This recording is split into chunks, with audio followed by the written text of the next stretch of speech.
The 2026 World Cup is already becoming one of the most controversial tournaments FIFA has ever organized.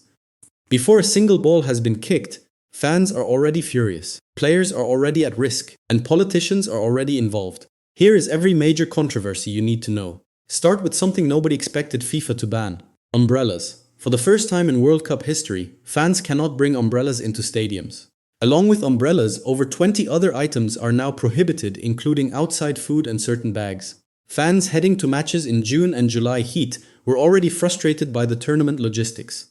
Then FIFA told them they could not bring shade either. That was not well received, which connects directly to the next problem: heat. Scientists have warned that 14 of the 16 host stadiums may exceed dangerous temperature thresholds on match days, with some venues potentially hitting 40 degrees Celsius. 10 stadiums have been classified as being at very high risk of extreme heat stress. Researchers say FIFA's current heat protocols are insufficient and genuinely endanger players. And while fans cannot bring umbrellas, FIFA also introduced a new rule limiting each supporter to one soft 20-ounce plastic water bottle. No reusable bottles. One small plastic bottle per person. In dangerous heat. That combination has created serious criticism from fans and health experts alike. Then there is the money.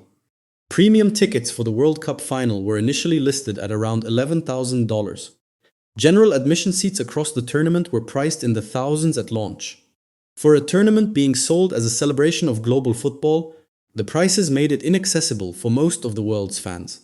Add transit costs and accommodation, and the financial barrier becomes even larger.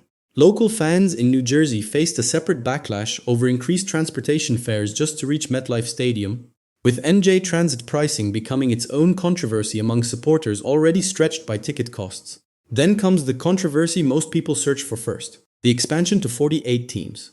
Moving from 32 to 48 has drawn sustained criticism from coaches, former players, and analysts who argue the group stage will produce too many mismatched games and that overall quality will suffer.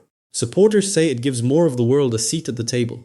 Critics say FIFA's primary motivation was financial rather than sporting.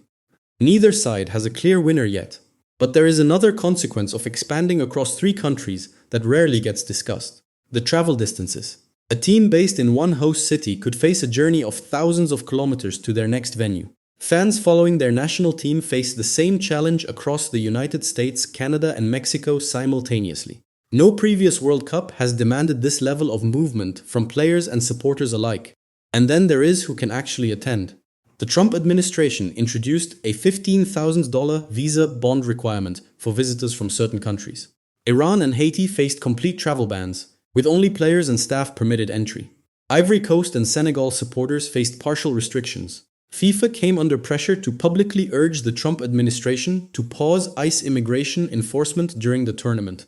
The intersection of American immigration politics and a global sporting event has created tensions that have no simple resolution. The 2026 World Cup promises more teams, more matches, more countries, and more fans than any previous edition. The question is whether it will also deliver more problems than any World Cup that came before it.